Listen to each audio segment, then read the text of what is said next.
Hola, mi nombre es Martín. Es que has hecho análisis de confiabilidad mediante distribución de Weibull, siendo que esta técnica, recordemos que solo se basa en la edad del activo, es decir, en modelar la probabilidad de que ocurra un fallo de acuerdo al modo de falla, esto basado solo en el tiempo. ¿Te gustaría conocer una técnica en que se puede incluir monitoreo de condición? Es decir, que no solo incluir la edad del activo, sino también su salud en el análisis de confiabilidad. Bueno, esta metodología podemos considerarla como una técnica predictiva en la que puede usar datos de monitoreo de condición. Llegaremos a que la curva de confiabilidad no solo es calculada por el tiempo, entonces, sino también basada en condiciones internas del equipo.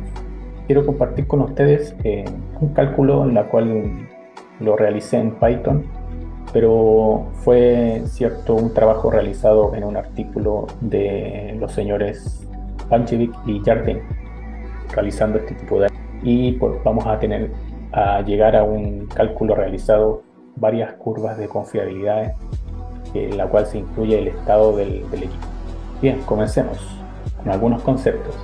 A través del monitoreo de condición es posible obtener una mejor comprensión de la salud del activo y así intervenir con una acción de mantenimiento adecuado justo antes de la falla o posponer su intervención, aumentando la vida útil remanente del activo.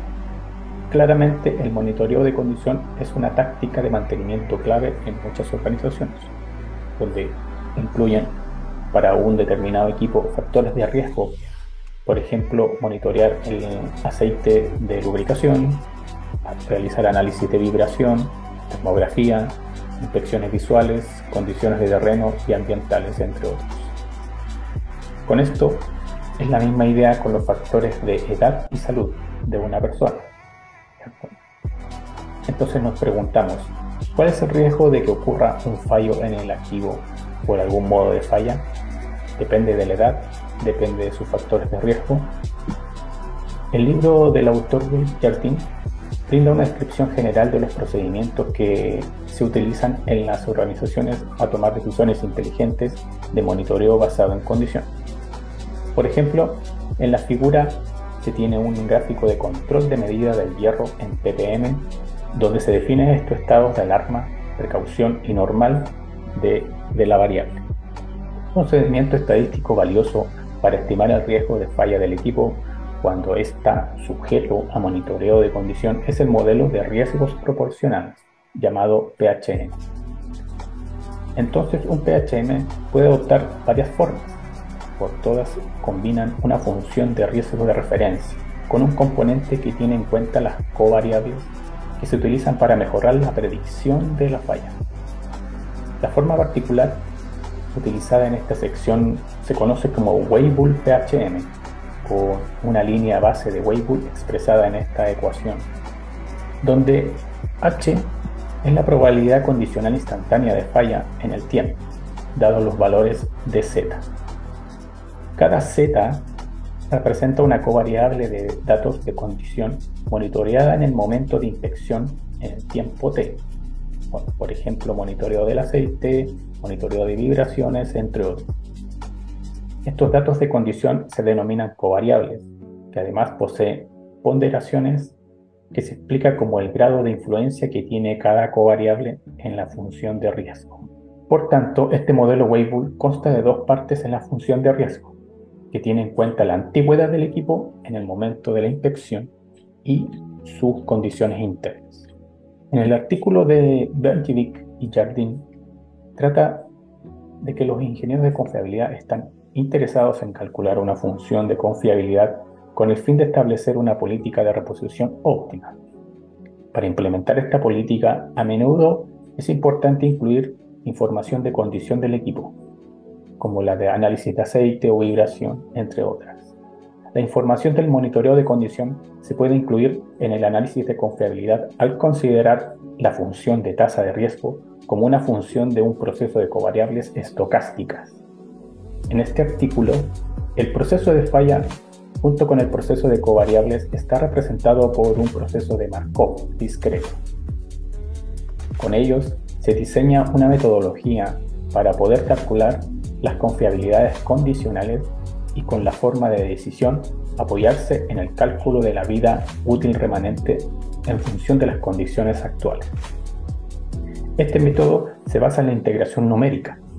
El caso de estudio será un motor que tiene un historial de falla y monitoreo de condición en ppm del hierro en el aceite de lubricación, esto en un sistema de cintas transportadoras. Bien, los datos incluyen 51 historiales de este sistema de transmisión de 15 grandes cintas transportadoras en una empresa industrial, obtenidas de registros de mantenimiento y análisis de aceite. Los datos de por vida, consisten en 20 fallas y 31 detenciones. Los valores del hierro, ¿cierto?, de covariables son los siguientes. El estado 0 es de un valor 0, el estado 1 es de un valor 15, el 2 es un valor 30, el 3 55 y el cuarto estado sería de 85. Se obtuvieron las siguientes estimaciones de la distribución Weyl. Alfa 21.632,3, el beta 1,78563 y el peso de la covariable es 0,0468681. En el artículo ya hace mención del cálculo de la matriz de tasa de transición de la covariable del hierro en el aceite, lo que deja como dato. En otro video veremos un ejemplo de cómo calcular esta matriz de tasa de transición. Bien, la matriz es de dimensión 5×5, esto quiere decir que son 5 estados del nivel del hierro en el aceite. El procedimiento que resume el artículo se basa en 5 pasos. El primero es estimar la matriz de tasa de transición de la covariable. El segundo, estimar la matriz de probabilidades de transición. El tercero, encontrar la matriz diagonal. Cuarto, calcular la matriz de confiabilidad condicional. Y quinto, el cálculo de la confiabilidad condicional basada en la multiplicatoria, ¿cierto?, de matrices. La ecuación principal de este cálculo es basado en la propiedad producto, en que se basa en que el término K de la ecuación mostrada ahí en la lámina es el tiempo inicial en que el equipo entra nuevamente en operación, con la condición inicial del estado del hierro en el aceite. El término o la letra M es el primer paso o la siguiente etapa del tiempo en que queremos calcular la confiabilidad condicional con todos los estados definidos. Así, sucesivamente y en forma iterativa se va construyendo, a medida que avance el tiempo, las demás confiabilidades condicionales en cada paso, formando un barrido hasta obtener todos los valores y poder graficar la confiabilidad condicional. Además, en el artículo muestra ya el resultado final, ¿cierto?, en la siguiente tabla, en la que se encuentran todos los valores de la confiabilidad condicional calculados en forma numérica. Finalmente, llegaremos a este tipo de resultado donde verán las curvas de confiabilidades condicionales en función de sus estados internos o en función de las condiciones internas del equipo. Esto gráfica calculada en Python.